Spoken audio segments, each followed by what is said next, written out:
The tempest that descended upon the outskirts of Veracruz in March of 1857 felt less like a weather event and more like a divine judgment battering the earth. The rain did not merely fall, it assaulted the terracotta roof tiles of Hacienda San Cristobal with the violence of 1,000 needles, drowning out the nocturnal chorus of the jungle.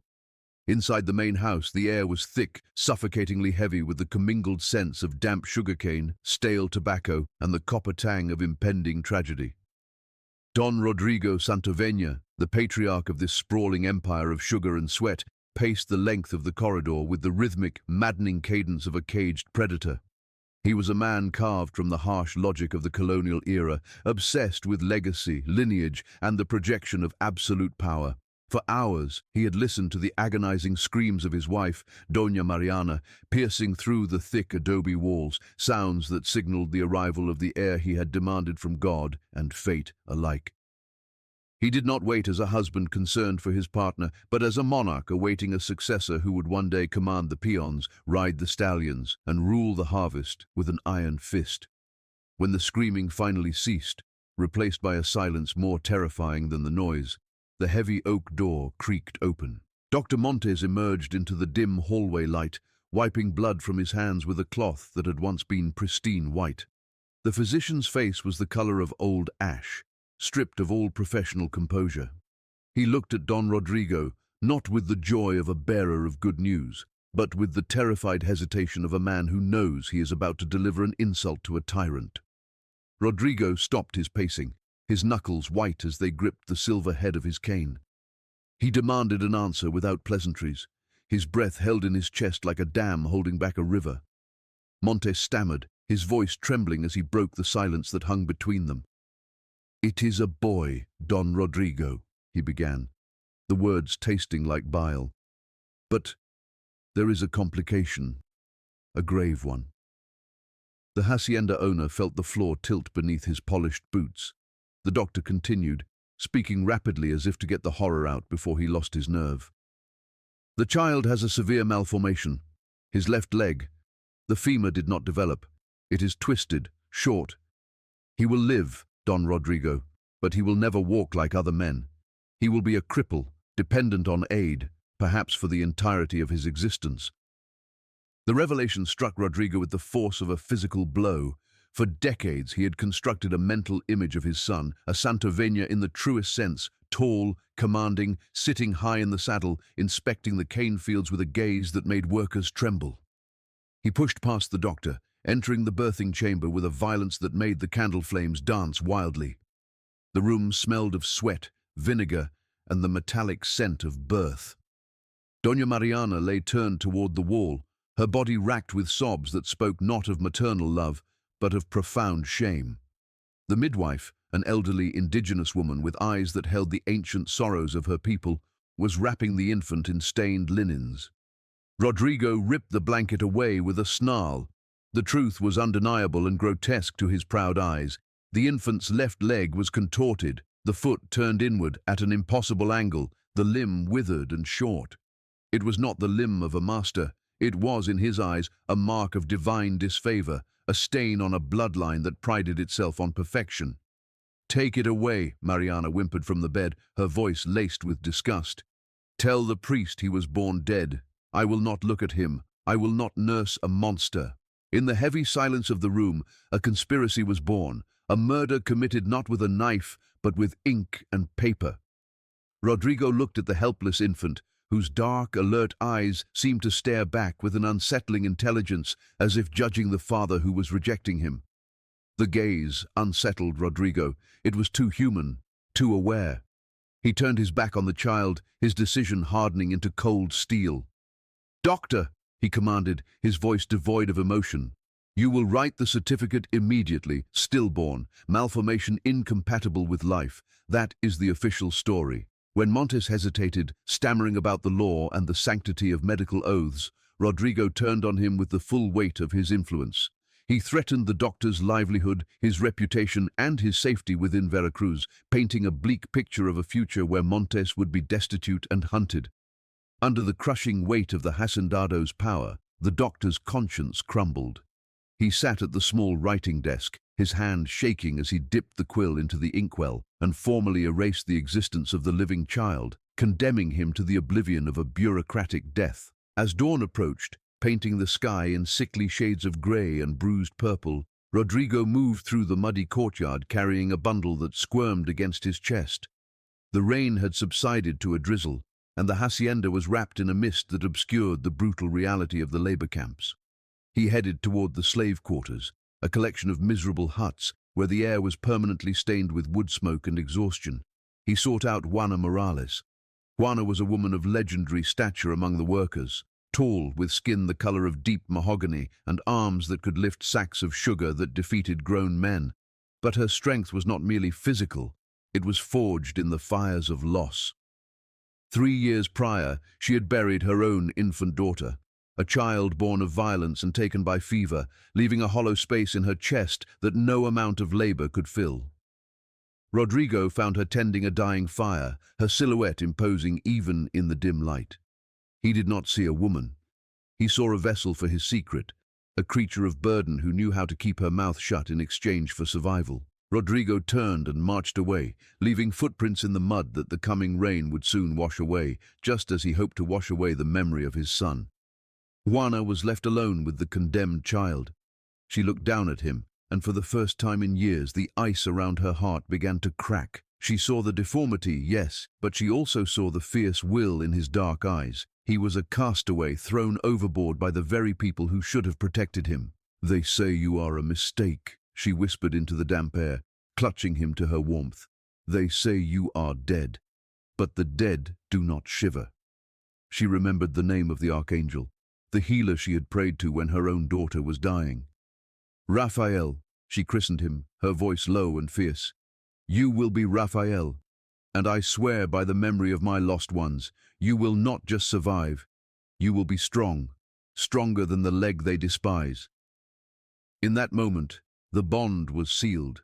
The master had discarded a piece of refuse, but Juana Morales had picked up a diamond in the rough. The first few years were a war of attrition against poverty and the physical limitations of the boy. Juana carried Raphael on her back while she worked the cane fields, a heavy rebozo binding him to her as she swung the machete with rhythmic, deadly precision. The other workers whispered. Of course, secrets were hard to keep in the cramped intimacy of the quarters, but Juana's formidable presence silenced the worst of the gossip. She told the story Rodrigo had concocted, a child left by a drifter who died of fever. It was a common enough tragedy in 1850s Mexico that few questioned it deeply, but the real battle was at night. Juana would massage Raphael's twisted leg with warm oil and arnica, her rough fingers trying to coax flexibility into the stiff joint. She knew she could not fix the bone. It was a twisted root that would never straighten, but she could strengthen the spirit. She spoke to him constantly, not in the baby talk of the nursery, but in the language of survival. She told him that the world was hard, that he started the race 10 paces behind, and that he would have to run twice as fast just to keep up. By the time Raphael was 3, the reality of his condition became a source of frustration that threatened to break his spirit. He watched the other children running in the dust, chasing chickens and playing tag, while he dragged himself across the dirt floor of the hut, his knees scraped raw. He tried to stand, pulling himself up on the fragile furniture, only to collapse time and again, his left leg buckling under the weight. The falls were frequent and brutal. One afternoon, Juana found him weeping not from pain, but from a deep, simmering rage, pounding his fist against his useless leg. It was a pivotal moment. She did not coddle him. Instead, she went to the hacienda's carpenter, a quiet man who owed her a favor, and begged for scraps of hardwood. For 3 nights, by the light of a tallow candle, she carved. She fashioned 2 sturdy crutches from mesquite wood, padding the tops with rags. They were crude, heavy things, but they were the keys to his freedom. When she presented them to him, it was not as a medical device, but as a weapon. "Get up," she commanded, lifting him and placing the wood under his small arms. "Your legs may fail you, but your arms will not. Look at my arms, Raphael. They are strong enough to carry the world. Yours will be too." The first attempts were disastrous. Raphael fell face first into the dirt. He cried out, waiting for her to pick him up. Juana stood back, her heart breaking, but her face stern. "Get up," she repeated. "I will not carry you forever. If you want to move, you must learn to fall and rise. It took weeks of bruised ribs and bloodied palms, but slowly the boy began to master the wood. He learned to swing his body through the supports, to balance his weight, to turn his upper body into a fulcrum of motion. The day he finally crossed the courtyard without falling, swinging his body with a rhythm that was entirely his own, Juana wept silently in the shadows. He was not walking like a Santavenia, he was moving like a Morales, driven by sheer, unbreakable will. As the years ground on, Raphael's body adapted to the crutches with a terrifying efficiency. By the time he was 7, his upper body had developed disproportionately. His shoulders were broad and knotted with muscle, his hands calloused into hard leather, and his arms possessed the tensile strength of steel cables. While his legs dragged, his spirit soared, fueled by a mind that refused to be tethered to the earth. Because he could not run with the other children or work the heavy harvest in the fields, he became a watcher. He sat in the shade of the tamarind trees, his dark eyes absorbing the mechanics of the hacienda with the precision of a hawk. He saw what the exhausted workers missed, the way the overseers tipped the scales with their thumbs when weighing the cane, the way the debt in the company store, the dreaded tienda de raya, grew faster than any wages could cover. He realized early on that the chains binding his people were not made of iron, like the ones his mother spoke of from the old days, but of paper.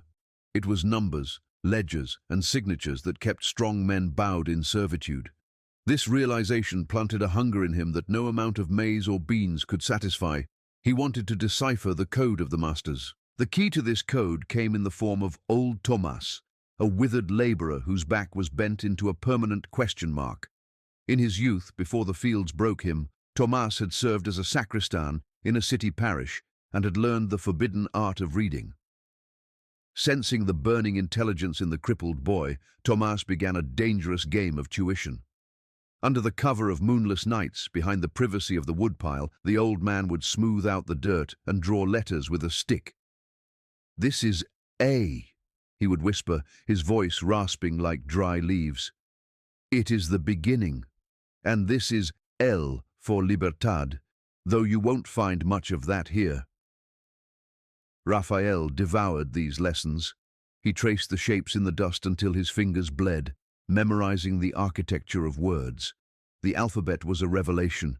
It was the magic that allowed the dead to speak and the distant to be near. Juana watched these secret sessions from the doorway of their hut, her heart hammering against her ribs. She knew that in the eyes of Don Rodrigo, a literate peon was more dangerous than a plague of locusts. Yet she did not stop them. She saw the light in her son's eyes, a fire she had no right to extinguish. By his 10th year, Raphael had become a secret weapon for the workers. He could read the faded notices pasted on the warehouse walls and decipher the confusing contracts the illiterate newcomers were forced to mark with an X. He began to whisper warnings. "Don't sign that," he would murmur to a young cane cutter leaning on his crutches in the shadows. "It says you owe them for the tools they are lending you. If the machete breaks, you work a month for free." The overseers began to notice a shift. The blind obedience of the workforce was fracturing. There were questions now, hesitations, a subtle resistance that had not existed before. Don Rodrigo, aging and plagued by gout in the big house, felt the change in the air but could not pinpoint the source. He never suspected the crippled boy who hobbled through the courtyard was the architect of this quiet rebellion. To Rodrigo, Raphael was merely part of the scenery, a broken thing that inspired only fleeting pity, never suspicion. This underestimation was the hacendado's greatest error, for he failed to see that the boy he had discarded was sharpening his mind like a blade. The outside world crashed into the insular reality of San Cristobal in the autumn of 1867. The country was convulsing under the reform laws.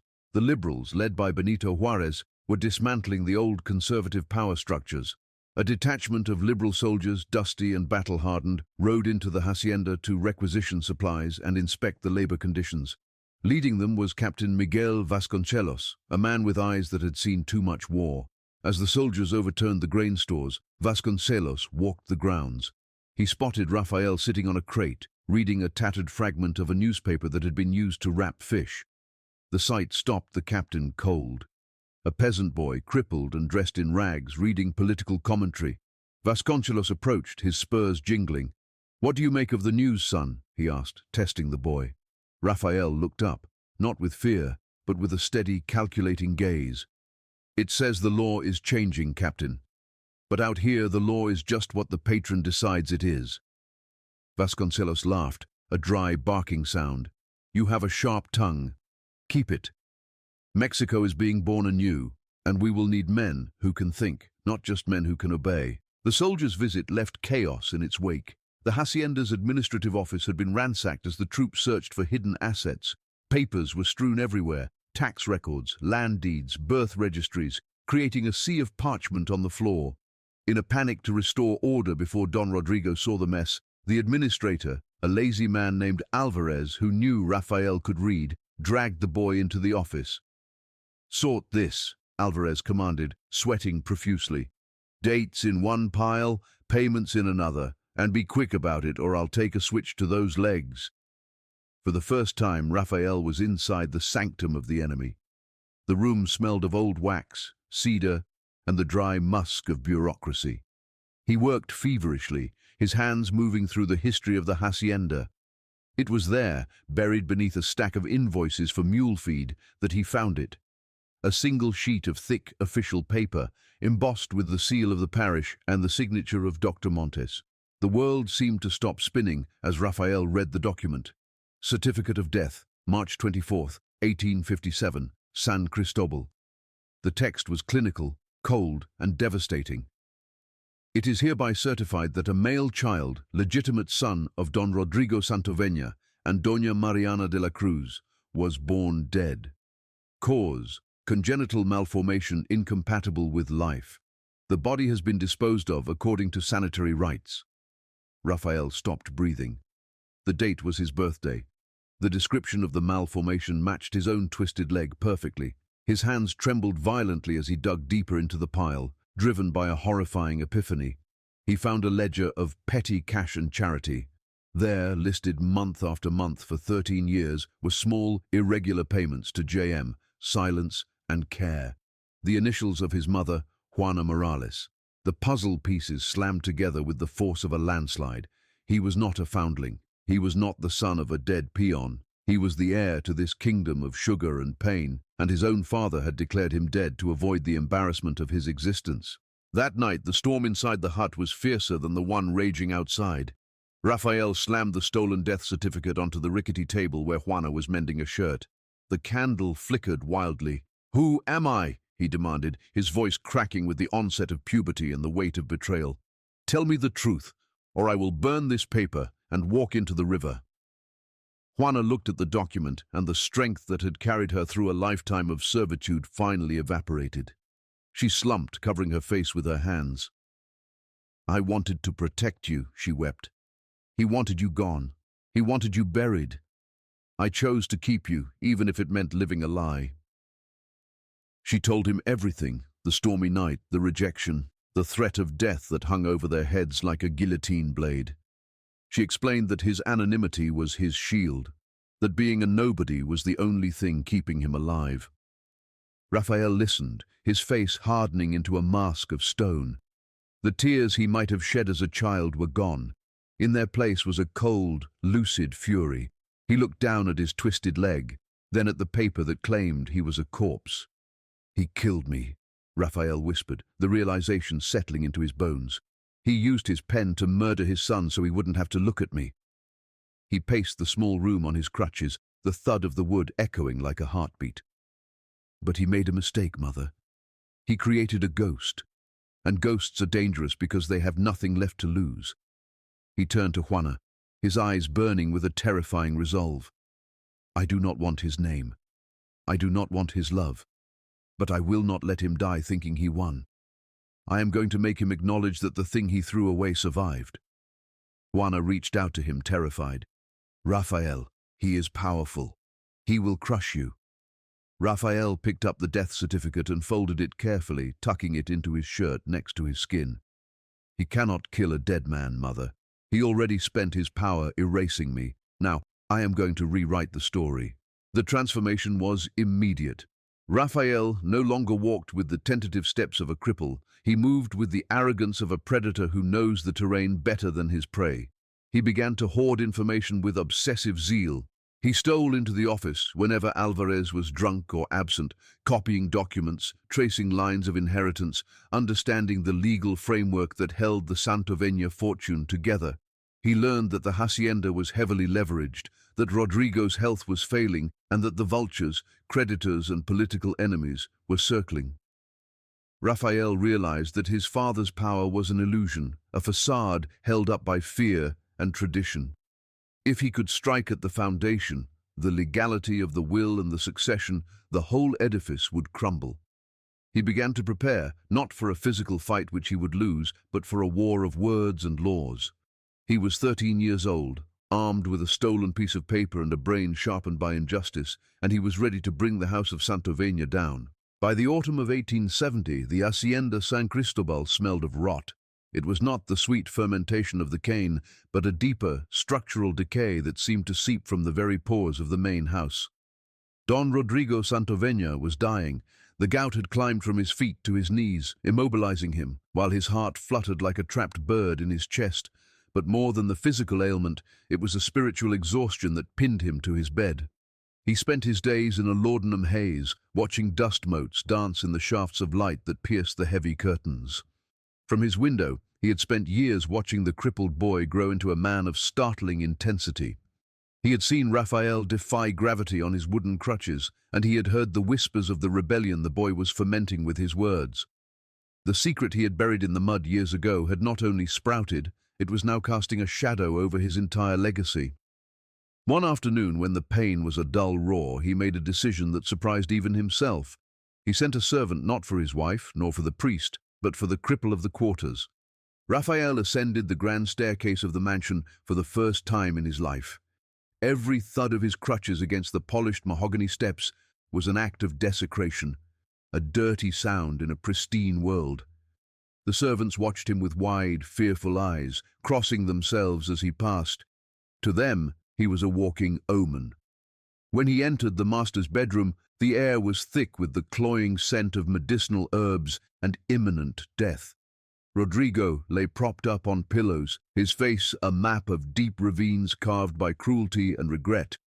He gestured for Rafael to sit, but the young man remained standing, balancing effortlessly on his wooden supports. "I prefer to stand," Rafael said, his voice deep and devoid of deference. "It makes it harder for people to look down on me." Rodrigo let out a dry, wheezing chuckle. "You have my pride," the old man murmured, his eyes locking onto Rafael's, and her eyes. "God help me. You have Juana's eyes. They judge me even now, don't they?" "I am not here to judge you," Rafael replied, his grip tightening on the crossbar of his crutch. "I am here because you summoned me. What do you want, Don Rodrigo? Confession belongs to the priest." The old man's expression hardened. "I don't need a priest to tell me I'm damned. I need a witness." He shifted painfully, grimacing as his joints protested. "My wife, Carolina, she is impatient. She mixes my medicine. I taste the arsenic in the water, the bitter almond in the wine. She wants the hacienda. She wants to sell the land, break up the families, and take the gold to Europe." Rodrigo leaned forward, his voice dropping to a conspiratorial whisper. "She thinks she will inherit an empire, but I will not let her destroy what my ancestors built. I will not let her sell my people like cattle." It was a twisted morality. He had enslaved them, yes, but they were his property, and his vanity could not abide them being scattered by a woman he now despised. With a trembling hand, Rodrigo pointed to the heavy oak desk across the room. "The third drawer. There is a false bottom. Open it." Rafael hesitated, then moved across the room, the sound of his movement the only noise in the oppressive silence. He found the mechanism, a small brass catch, and the drawer popped open to reveal a hidden compartment. Inside lay 2 rolled parchments tied with red ribbon. "Bring them," Rodrigo commanded. When Rafael held the documents, the old man spoke with a clarity that belied his condition. "The first is a new will. It places the hacienda in a fideicomiso, a trust. Upon my death, the ownership transfers not to Carolina, but to the workers of San Cristobal. It will be a cooperative. You will own the land you work." Rafael stared at him, stunned. This was madness. This was revolution signed by the tyrant himself. "Why?" he asked. Because it is the only way to spite her, Rodrigo rasped. And because perhaps it is the only rent I can pay for the space I have occupied in hell. And the second paper? Raphael asked, weighing the other scroll. Rodrigo looked away, unable to meet his son's gaze. That is a recognition of paternity. It is legal, witnessed, and sealed. If you present it with the will, you become Rafael Santovenia.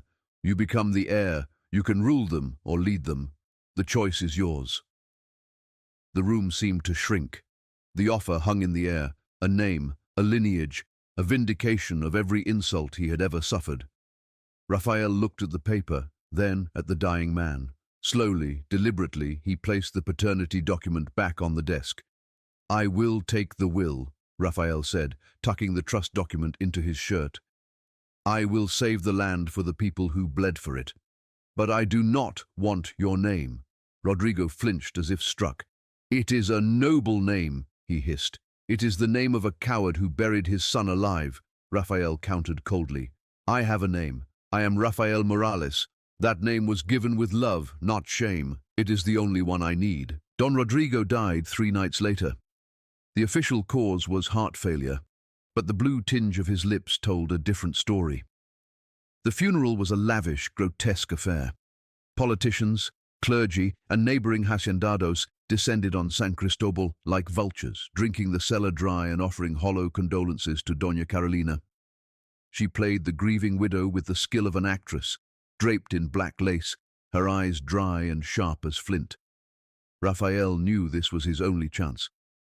While the house was distracted by the wake, he slipped into the kitchen entrance. He had to retrieve the letter Rodrigo had written to the judge in Veracruz, the proof that the will was genuine and not a forgery. He moved through the shadows of the service corridors, a ghost haunting the house he should have inherited. He reached the study, his heart hammering against his ribs, and began to search the desk again. I knew you would come like a rat in the night. The voice froze his blood. Raphael spun around, balancing precariously. Doña Carolina stood in the doorway, a pistol leveled at his chest.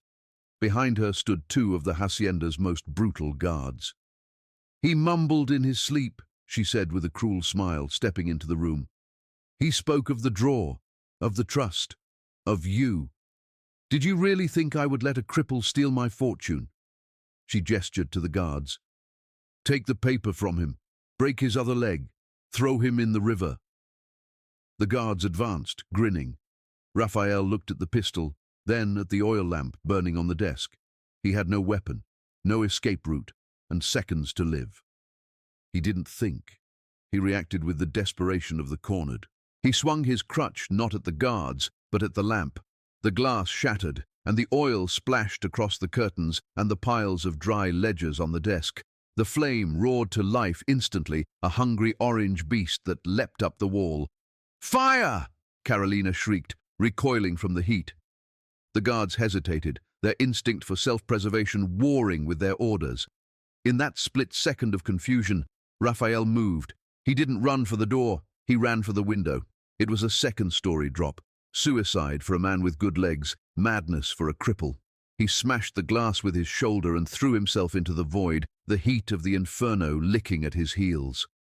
He plummeted through the cool night air, clutching the documents to his chest, a falling star made of flesh and wood. He crashed into the canvas awning that had been set up for the funeral guests on the patio below. The fabric tore with a sickening rip, slowing his fall just enough to prevent death, but not injury.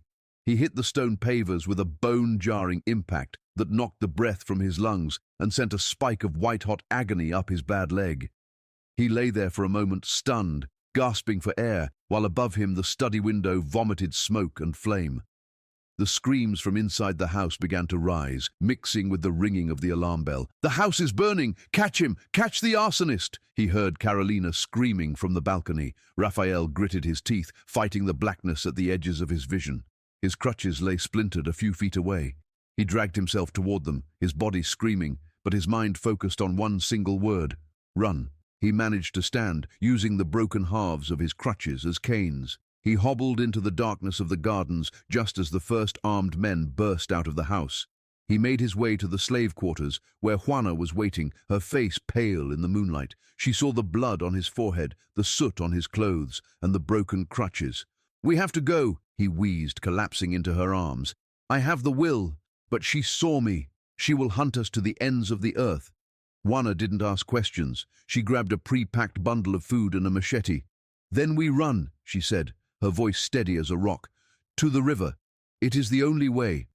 Behind them, the great house of San Cristobal blazed against the night sky, a funeral pyre for the old world, lighting their path into the terrifying unknown. The Jamapa River was a swollen artery of black water, churning with the runoff of the storm.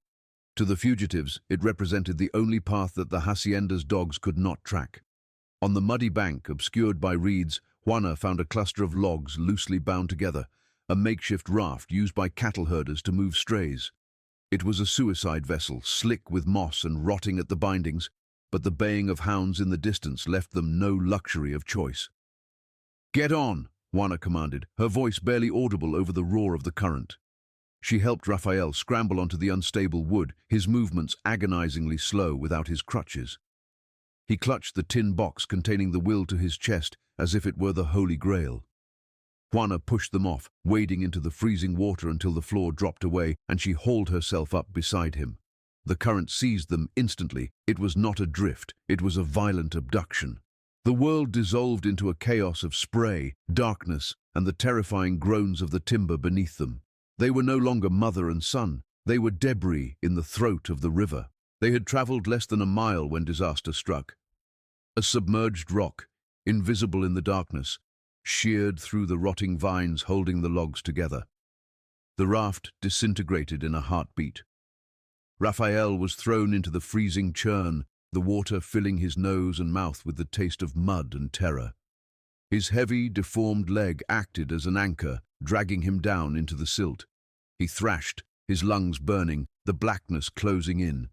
He felt the tin box slipping from his numbed fingers, the future of San Cristobal drifting away. Then, a hand clamped onto the back of his shirt with the force of a hydraulic press. Juana. She had surfaced, gasped for air, and dived back into the abyss for him. She hauled him to the surface, her legs kicking with frantic power against the current. With one arm, she held his head above water.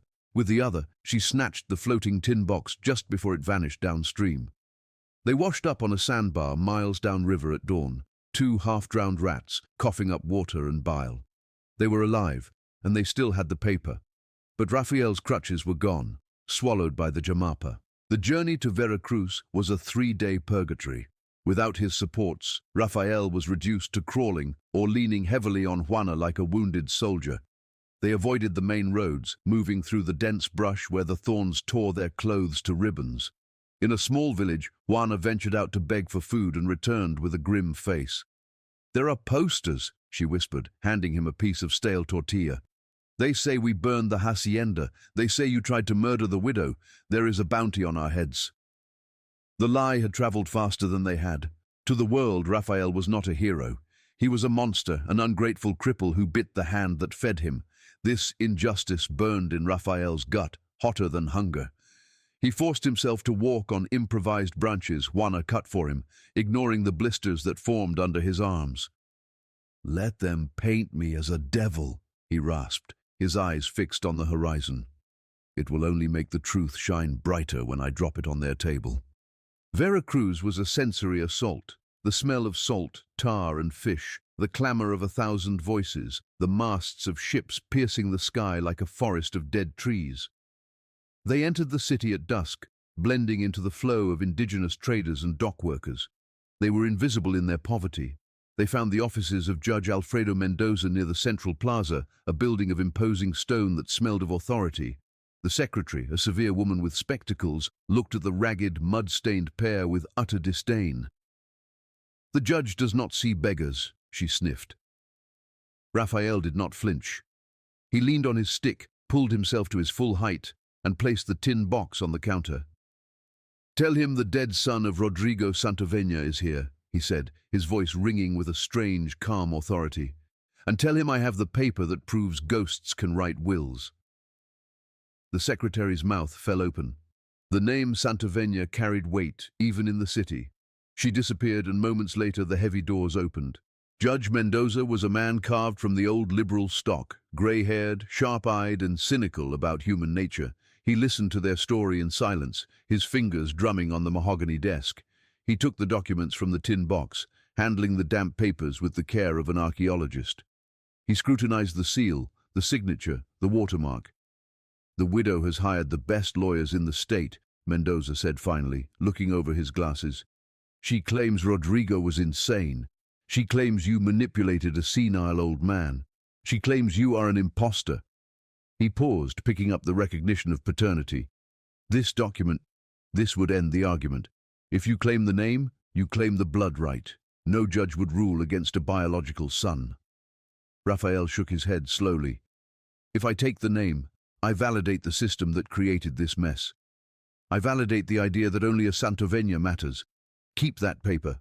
Burn it. Fight them with the will alone. Fight them on the principle that a man can leave his land to those who water it with their sweat." The legal battle that followed was the talk of Veracruz for months. Doña Carolina arrived in court dressed in widow's weeds, weeping on cue, painting Raphael as a demonic figure who had seduced her husband's dying mind. But Mendoza was relentless. He brought in witnesses, the workers who had learned to read, the Dr. Montes who, in a fit of deathbed conscience of his own, sent a deposition confessing to the fake death certificate of 1857. The truth, methodical and dry, slowly dismantled the theatre of the widow. In November of 1874, the gavel came down. The court upheld the trust. Hacienda San Cristobal was declared the legal property of the Cooperative of Workers of the Jamapa.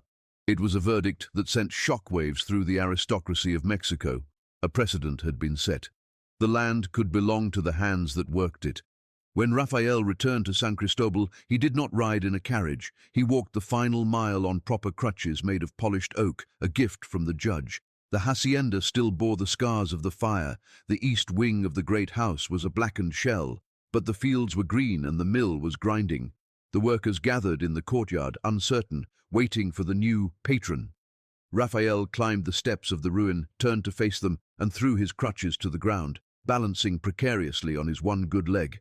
"There is no patron here," he shouted, his voice echoing off the stone walls. "There is only us. This crop is yours. This profit is yours. The debt at the company store is cancelled. We start at zero today." The silence held for a heartbeat, and then it broke, not into cheers, but into tears. Men who had never known ownership fell to their knees, grabbing handfuls of the earth that finally belonged to them. Rafael Morales never took the title of Don. He served as the administrator of the cooperative for 40 years. He married Isabel, a schoolteacher who came to educate the workers' children, and they raised 3 sons and a daughter, none of whom carried the Santovenia name, but all of whom walked with their heads high. Juana lived to see the first generation of free children born on the land. She died in her sleep, an old woman revered as the matriarch of the valley, and was buried under the tamarind tree where Raphael had first learned to read.